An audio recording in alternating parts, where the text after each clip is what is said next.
Oh, now we are live. The stream is live. We're live now, Jay. Third time a charm. Shall I do the intro now for the third time for the people watching? Yeah. Yeah. Sorry. Okay. I had all the energy before, but we're here to talk about the emphatic 1-1 draw against Chelsea. If you're first time watching Scotty and Motty, make sure you're subscribing and liking. Jay, you're at the game. You brought your son. Yes. Did he stay awake? He did. Do you know the best thing about my son being at the game today, obviously for the United Chelsea draw, was after someone was berating behind us, one of the Chelsea players, my son turned to me and he said, "Dad, what's a nonce?" And your answer was? Ask your mum. Speak to her about that kind of thing.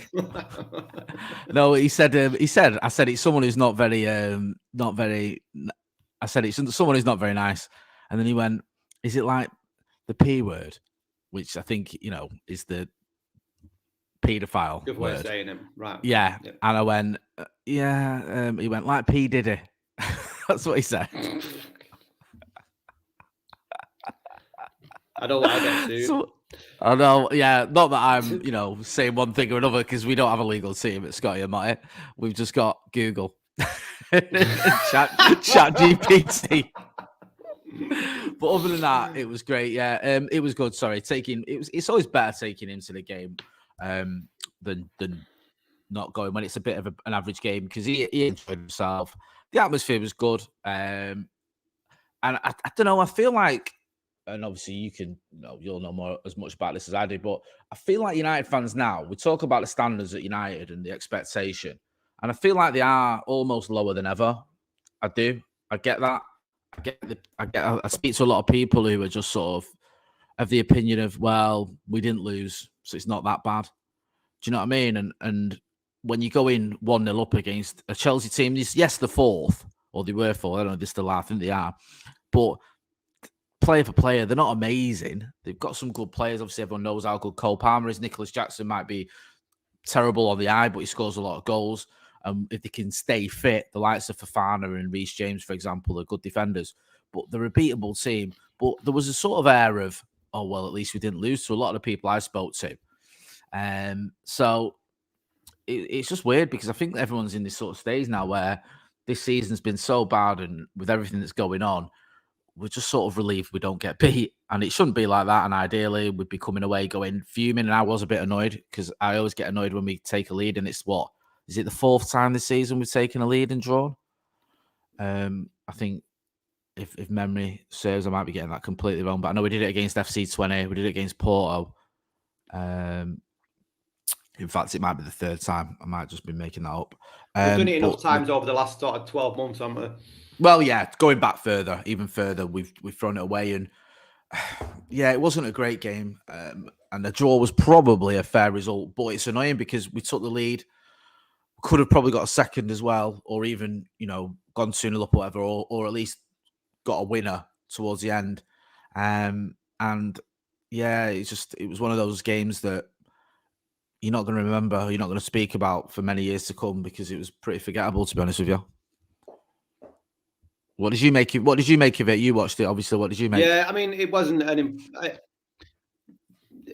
impressive performance, but I think within the context of the season, we sort of seem to find ourselves as United fans in this weird purgatory at the moment, don't we? It's sort of like limbo between the two managers that Ruud van Nistelrooy has got to negotiate. I'd have taken a draw before the game, I'm not going to lie. I think the disappointment comes from the fact that we were in it and we went 1-0 up. And it's the same mistakes that probably cost Ten Hag his job, amongst other things, that we conceded so quickly after scoring. It just seems ridiculous that we're still making those errors. The performances weren't great on the eye. I think Mazraoui was probably the best player for United by far. I'd say Garnacho was very wasteful. And I think Garnacho was getting a lot of stick on social media, which he should do for his performance. But I think we should also recognise that this kid is only 20 years old. I think he only turned 20 in the summer.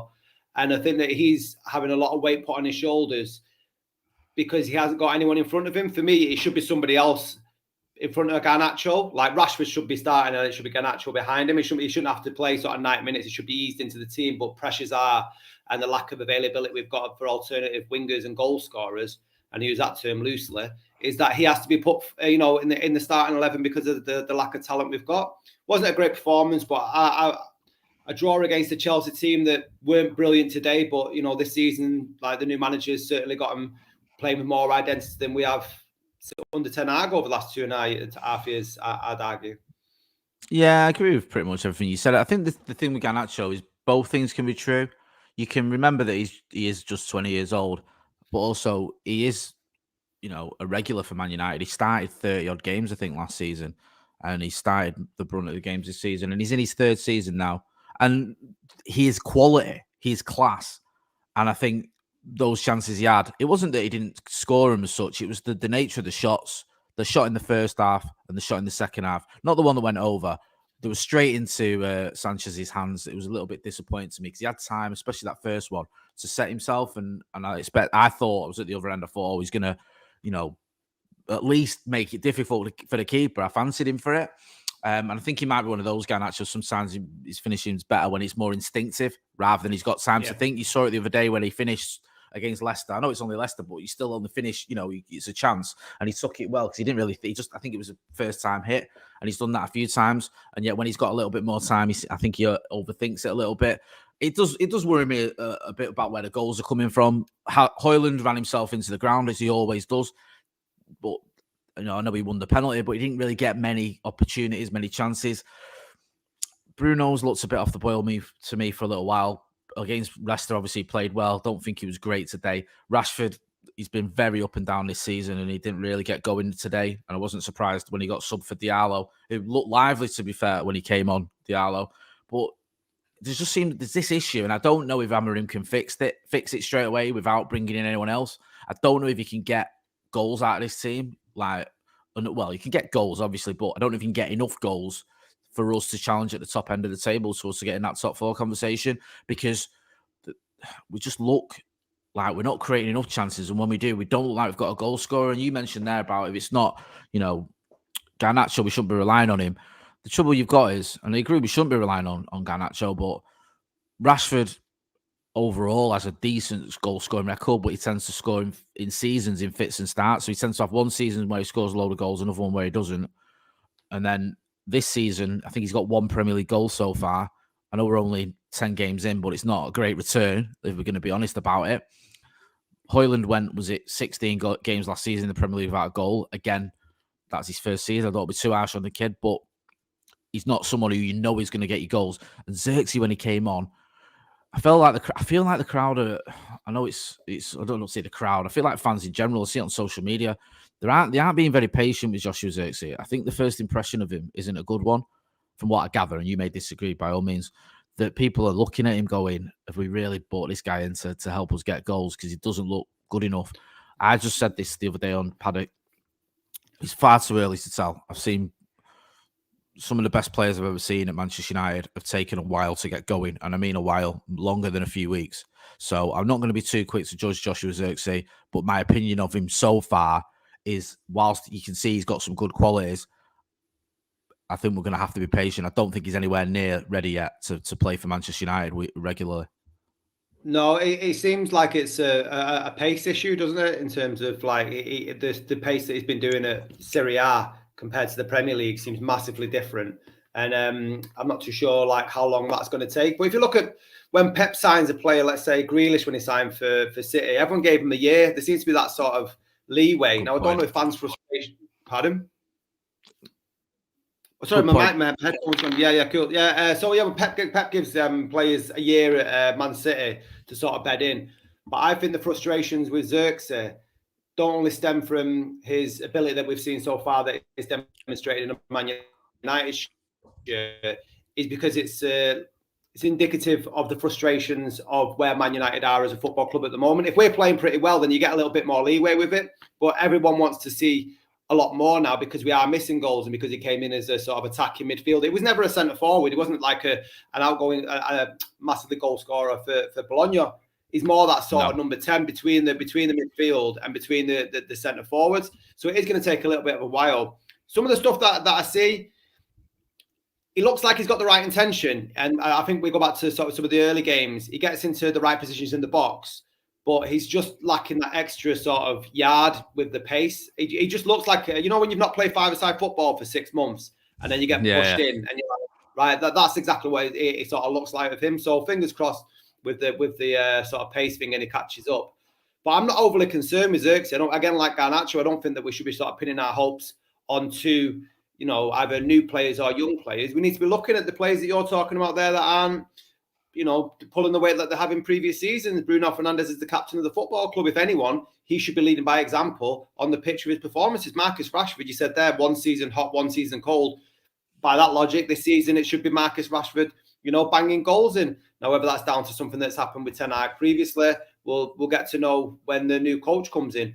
But for my money, I was thinking about this before, I think Marcus Rashford, if he doesn't start scoring this season, or at least putting in performances that are closer to an 8 or a 9 week in, week out, he could very quickly find his way out of Manchester United in the summer. He turned 27 this week. He should be in his prime, and you shouldn't be having a striker with his ability, which we've all seen, having the seasons where you're having one off, one on. It shouldn't be that case anymore. And if you look at how much he is as a financial asset for Manchester United, and knowing how stringent we're going to be with the financial fair play rules, come the summer, if someone offers some money, we need to cash in to buy new players, and he's not performed for Amorim, I could see Marcus Rashford leaving in the summer. So it's a huge, huge season for him.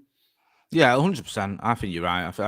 I'd be amazed if he has a bad season if he's still here past the summer, and he might not want to be here. To be honest with you, I think there's an element of that. He doesn't always look completely happy. He looks all right in terms of his mood today, but he doesn't look happy. There's something Santa Knox put it out there. He says about the recruitment team to provide us with a deeper squad in the chat. I think he was referencing earlier what we're talking about, but it's quite telling there. You said there about, you can't have a go at Xerxes. He's not you can't have a go, but you can't be too critical of Xerxes, which you get. Garnacho's still a kid. Hoyland's, is his second season, but this is 2/3 or 3/4 of our attack. Like, we can't just look at Bruno. You're right, Bruno and Marcus need to be better, but 2/3 or 3/4 of our attack are new signings or youngsters. So we have to rely on them. We have to, collectively, the team has to do better. And I don't know where these goals are coming from. And saying there's a scenario here. You could have a scenario where Marcus Rashford does what he did a few seasons ago and scores 30 goals. Do I think he will? Probably not. You could have that. You could have a scenario where Bruno does what he did in his first season and gets you 28 goals and 30 assists or whatever it was. Ridiculous numbers.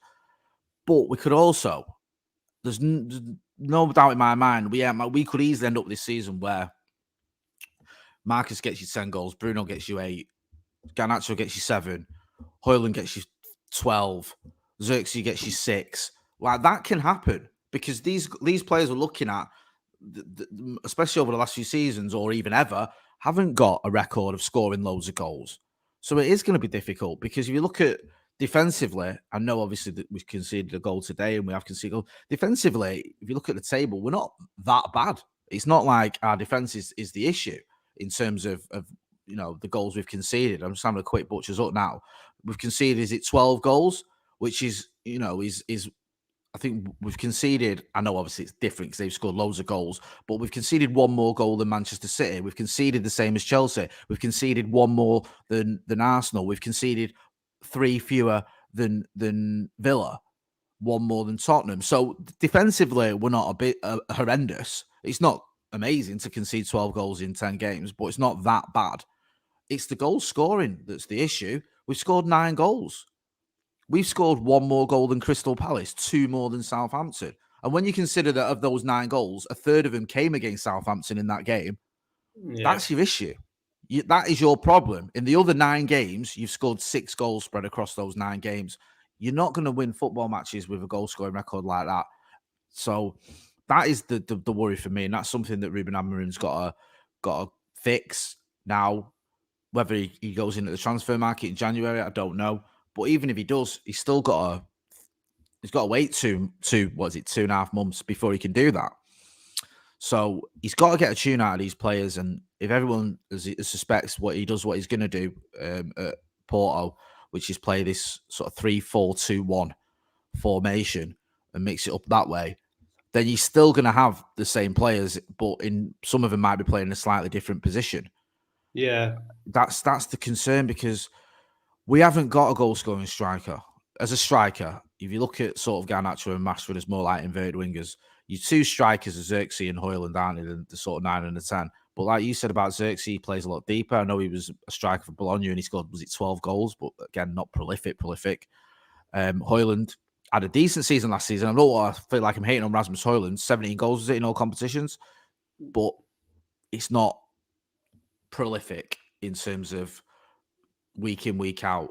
You know, when you look at goal scorers, you look at that sort of 20, 25, even 30 goal mark. None of our attackers look like getting anywhere near that. And that is a big problem. I'll get in some of the comments and I'll come back to you. Yeah, Andy sure. Jarvis says Rashid didn't track back again today. I doubt Ruud told him to do that. His attitude still isn't right, if you ask me. Steve Owen says sell Rashford and bring in Kudus and Isaac. We might. Alexander Isaac, trying to get him isn't the most insane thing I've heard, because it seems like Newcastle are always struggling with the PSR stuff, but I don't know about that. I don't know if we'll get Kudus as well from West Ham. Xerxes and Mount are kind of 10s, says Andy Jarvis. When we didn't need any 10s, I really don't get those signings. The Mount one is shaping up to be a disastrous signing. Not just his fault, because just because of injuries, but I mean, got nothing out of him so far. Ridwan says Garnacho will not last under Amorim, especially if he doesn't pass the ball when someone overlaps. I've not had a chance to speak about this before I let you go, about Ruben Amorim. What do you make of that appointment? You happy? You glad, relieved? What's your thoughts? Well, as you know, Jay, and as I've said over the sort of last 2 seasons, I didn't want Erik ten Hag to go. I thought he should have stayed at Manchester United for a very long time. You thought we were going to win the league was it 6 weeks ago, didn't you, to be fair? A lot happens in 6 weeks. We all had school holidays. Yeah, I mean, I wasn't surprised in the slightest at ten Hag. When I was shocked that at the pace that Amorim deal was brought over the line, because of seasons past when we've got rid of managers, it tends to be a case we'll get an interim in. If this was under Woodward, you'd expect Ruud van Nistelrooy to stay until next summer, and just write off the season from the start. That would tend to be the case. But it was nice to see that Sir Jim Ratcliffe put his hand in his pocket and said, "We're going to pay an extra mil to get him quickly." And it sounded like Amorim wanted to stay until the summer, but United said, "No, you're either coming now or you're not coming at all." Which is what you want the board to do, because if you take it back to the sort of Ferguson era, when we were after players, we were always going after the players regardless of cost, or the best players around the country or Europe. We identified them, we went go and get them. Now that seems to be very much the case of what they've done now, and none of this sort of whispers in corridors and secret meetings that got leaked to the press when we were interviewing people in the summer. And that all seems to be like a bit of a PR disaster. Why they kept, or avoiding a PR disaster, why they kept ten Hag on, because he won the FA Cup, and it would have been a bit difficult for them to get rid of him. But the pace that it's all happened, I don't know too much about him. I've gone through his Wikipedia page. Looks all very nice. A lot of there's great grammar in there. Yeah, he's done well at Braga. I know. As long as a lie, yeah. I've been following him since his Portugal days. I know that he trained under Jose Mourinho, didn't he, as well? He came to Old Trafford for a week. Yeah, did his badges, I think. Oh, didn't do him, but part of his badges, I think he did a bit of coaching or whatever. Bit of, like you say, training here. Yeah, there's some pictures in there of him and Jose at Carrington. Yeah, well, obviously Jose's time, it was massively successful. So I hope he got the good years of Jose at Carrington and not him sort of teaching him how to throw his dummy out of a pram. But yeah, it's an exciting signing. He seems to be sort of, I don't want to say on a par with ten Hag in terms of the latest hot property on European football. The Scousers and Man City have come out and said that they weren't linked with him. They had no intention of going for him in the summer or whatever. But I think that we looks like he's going to play more proactive football rather than reactive football, which sort of seems to be the case with ten Hag.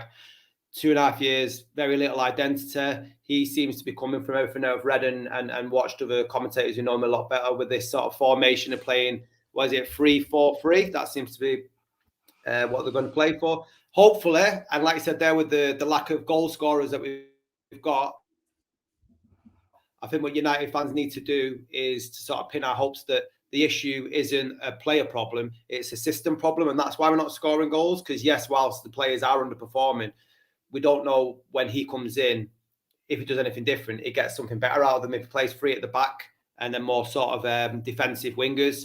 And some things I've been thinking about, like the Ugarte signing, because I know ten Hag wanted to keep McTominay, but the board wanted to get Ugarte in. And obviously the Ugarte and Amorim, they played together before.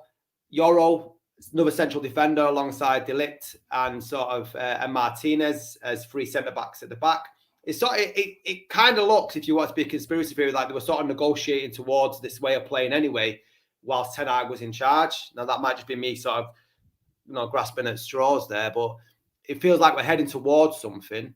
But he has certainly got his work cut out. I just hope that United fans have patience and people could say, "Oh, well, you've been cynical under Ten Hag." Listen, I gave Ten Hag time in his first season. I just didn't see it, and I'm never going to be somebody who's going to say, "Yeah, I think he's the right man for the job." If I saw doubts early on and it didn't happen, but he comes with a good pedigree. He's turned Sporting Lisbon into a club. How long was it? 17 years or something? They hadn't won the league before. 19 years.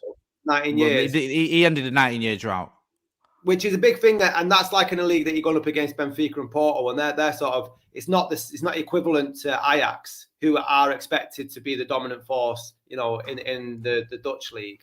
It's very similar. I was reading comparisons today with Ferguson at Aberdeen and breaking up that whole, Glasgow Rangers and Celtic, and that wasn't an easy feat. But I don't want to start making comparisons between the new manager and our greatest manager because a lot of other people are going to start doing that. But fingers crossed, Jay. I mean, I don't think it can get much worse. The football that we've been delivered, despite the 2 trophies that Ten Hag gave us, I thought it was a disaster class, and there's a lot of players who didn't seem to know what they were doing. This man's got a great beard, great hair. I hope he's got great strategy. Yeah, I agree. I think it does feel like the optimism is the same sort of optimism that we had with Ten Hag, if we're being brutally honest. He was a manager who came with a lot of pedigree. He'd done well in Holland. Obviously, it wasn't a 9-year drought. He'd ended a 4-year drought. He'd done well in Europe. And he had a style. Let's not pretend that Ajax didn't have a style.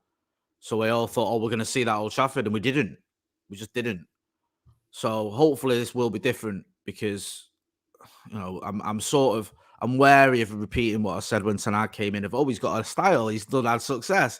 He's the young manager that everyone was talking about. Everyone saw him as people said the same about Ten Hag. You saw him as a successor to Pep. I know City are denying it, but they, when Pep thought it looked like he was going to retire, they were looking at Amorim. Now they say, we never wanted him, but there was certainly a conversation, and they brought in the guy who was his director of football as well from Sporting. So there was a connection there. The one thing I will say that the sort of Amorim looks like just the obvious thing that's different between him and Ten Hag. He certainly seems a lot more charismatic than Ten Hag. Just the way he carries himself in interviews, he seems a lot more comfortable with the press. So that's one positive. And like you said, winning a title at Sporting is more difficult, I'd say, than winning one at Ajax. It's still, I'm not saying either of them are easy, but it's more difficult. But the trouble is, Jose was the greatest manager arguably on the planet. Van Gaal had all that experience. Like sometimes you get these managers and everything's great. It's just when they get to United, eventually they go mad. So I'm just hoping Amorim doesn't. I'm hoping Amorim is that guy. Like they do though. Come on. No, they did. Yeah, but Jose was a bit like a busted flush by the time we got him. Like that, we got the loony years of Jose. And by the way, if anyone's say that, Scotty, but he was the first. That was the first job he had where he didn't win the title in the second season, and he'd also won the title at Chelsea 6 months before we appointed him. So like, it wasn't like he was. You say he's a busted flush. I don't think he was. I think he was still had something in the tank because that first season he won 2 trophies, and he still had and he got 81 points in his second season. So it wasn't like he'd gone completely off the reservation. He wasn't quite the same Jose that we saw at Inter Milan or Real Madrid, but he lost the plot to the point where he was, subbing defenders and leaving Scott McTominay in defence to prove a point. And, we don't need to go into what he did. I'll never forgive him for Stamford Bridge, what he did there. But you could see he didn't want to be here, and he did that in his with his team, his tactics. He acted like he didn't want to be here. We saw it with Ten Hag, good first season, then lost the plot. Van Gaal literally seemed like he was insane by the time he was sort of into his second season with his press conference. He went from being quite funny and amusing to being someone you were a bit worried about. So I'm hoping Amorim won't be that. He does look like he's got a little bit more about him, to be honest with you. 39, he's the youngest manager I think we've ever had.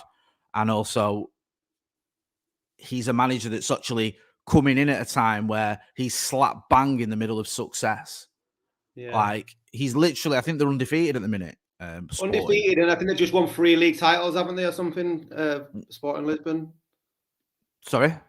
I think they just won 3. Have they won 3 titles under him at Sporting Lisbon? 2, I think he's won. I think he's won 2, 2. is it? Yeah. 2. Yeah, I think he's Oh, won he 2. wanted to win the 3rd one this year. That's what he was saying. I think he's won 2. Yeah. So he's not like you said. The thing with Josie, I said like I still had a bit left to sang. He had been sacked by Chelsea. To be fair, Louis van Gaal's best years had been 20 years earlier, and Ralph Radnick's best years had been. I don't even know when they were, to be honest with you. They certainly weren't when we got him. Probably in the summer at the Euros. yeah.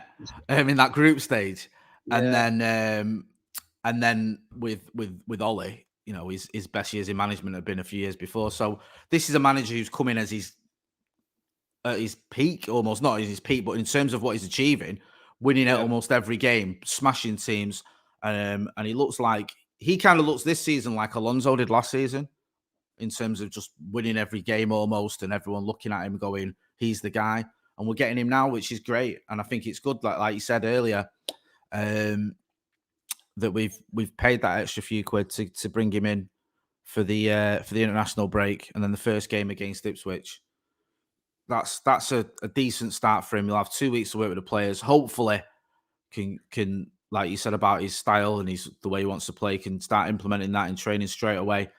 And I think it's important this guy, sticks to his guns, gets these players to try and adhere to his way and doesn't compromise. Because we've seen, at Ten Hag at Ajax, what we saw there, remember watching him when he had Dusan Tadic, he looked like one of the best players you've ever seen there. He scored 40 goals in a season, whatever, and they played all this beautiful football. And he came to Old Trafford, and we never did that. It's like he tried it for a bit and then thought, well, this isn't going to work. We'll stop that. I just want to see this guy stick to his guns. Yeah. I mean, Anthony Jarvis says they're Sporting have won 10 out of 10 games in the league this year. That says it all, doesn't it? It's a perfect record. And I was speaking to Nathan Salt, who was over in Lisbon when it was announced, and he was talking to Sporting fans, and he said they were just gutted, like beyond belief. They said there was Sporting fans crying. There were Sporting fans who were infuriated. They were just absolutely devastated, which speaks volumes, really, because it's obviously a manager there who's brought all that success, ended that drought, and they're gutted to see him leave. So I can't wait, really. I'm looking forward to this one. I'm just being cautious about it because I feel like I've been here before. Yeah, we've certainly been bit by being too optimistic in the past. But you made the point there about what the Ajax team looked like under Ten Hag.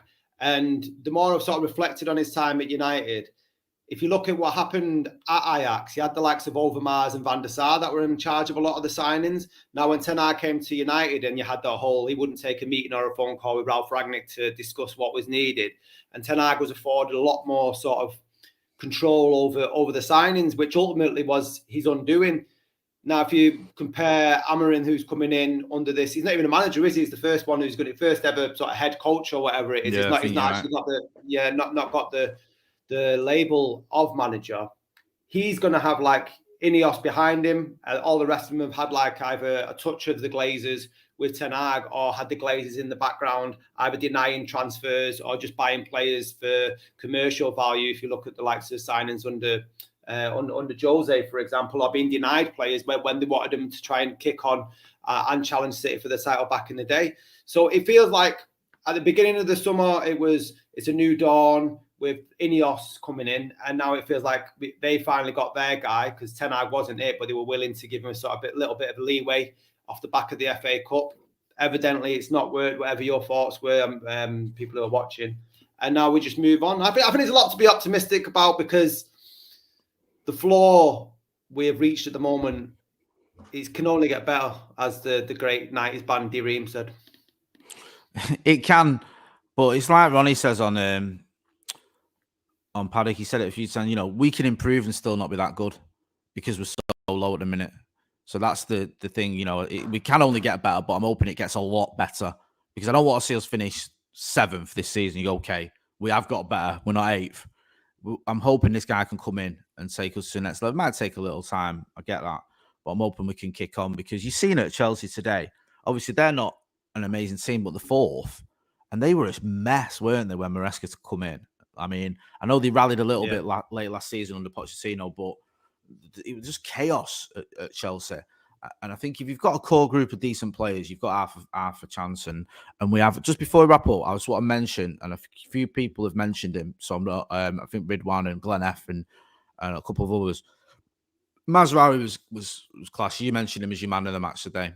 And I just think there's a player that a lot of people were sort of looking at going, 12 million euros, that's a bargain. I didn't realise how much of a bargain it was. I mean, it's beginning to look like an absolute steal. I know he's had slight injury issues in the past, but if he can stay fit, he's a great player. One that obviously you'd think would suit in a Ruben Amorim system. We have got Kobbie Mainoo to come back into this team. You can't forget that. A phenomenal talent. You've got, as you've already alluded to there, Lenny Yoro. He's not kicked a ball yet in the Manchester United first team, certainly not in a meaningful game. And De Ligt is looking quite decent for my money already. Martinez, we all love. There's a core of players there that you go, okay, look, Ugarte, I think, is beginning to show what we saw, not at PSG, what we saw at Sporting. I think he's showing that kind of like, look, that's what he's about. I know he wasn't as bad at PSG as some people made out, but obviously working with his own manager as well. So if you got a core group of players there, you think actually, they're decent. That's half the battle. As I said earlier, the issue I've got is just that final third. It's very, very inconsistent, and I just hope he can fix it. Just a couple of chats before we leave. Ross Murphy says Mazraoui is up there with one of the best signings post Fergie. I know it's very early days. If he carries on doing what he's done though so far, then he'll certainly look like that. Because I was, even from his Fulham debut against Fulham, I was like, right, this guy's unreal. Just loves. I thought it was just like a nice add-on, me. With the Ligt deal, I was like, all right, he's got De Ligt, a buddy to come with him. I'm like, right, nice. But yeah, I know. Brilliant. Yeah, I know he was well respected and a good player, but you looked at the injuries, you looked at what was going on there, and there was all this sort of intrigue about why he wasn't getting games at times and all this sort of stuff. And you thought, okay, is he all that? And so far so good. Punch Pate says, Jay, Scotty, absolute legends. Thank you for putting in the work. You do, really helps a lot of people, and I hope you get the credit you deserve. Thank you to you as well, Punch Pate. I'll put a little cheeky link into our Patreon as well. You can sign up for that, subscribe to the channel. We appreciate everyone that supports the channel, and we're going to be back tomorrow out. We've got something different tomorrow. We have indeed. Are you saying what it is, or are you going to? Yeah, we're going to be talking to a couple of people from the Booth Centre. I'm a trustee at the Booth Centre. Me and Scotty will be doing some stuff with the Booth Centre in terms of help. That's a charity in Manchester. It's a centre in Manchester that helps the homeless. It's going to be chatting to them. A bit of a theme for us, isn't it? Talking about the homelessness in Manchester. Plus, we're trying to do our bit, raise the awareness and that. And then Miles there said next film podcast we'll do that. We're going to do one of them tomorrow as well, because we'll do that. The sequel of the film we're going to talk about is out the following weekend. I need to say hello to when people ask you to give a shout out and you can never remember the names. So the two, I was doing the commentary yesterday for Salford versus Shrewsbury, and I met two lads in the press box, and I can't remember the names, but they said they love watching Scotty and Motti. So hi, you two. I know them. Yeah, the Mint. Nice one for giving them a shout out, whoever they are. Good stuff, Scotty. I'll see you tomorrow. We'll be back tomorrow evening, so make sure you are hitting like, share, and subscribe. Let me get it right. That's been Scotty. I've been Motti. This has been Scotty and Motti after a pretty underwhelming Manchester United game. But as Scotty said, and as the great Dareem said, things can only get better. Thanks for watching.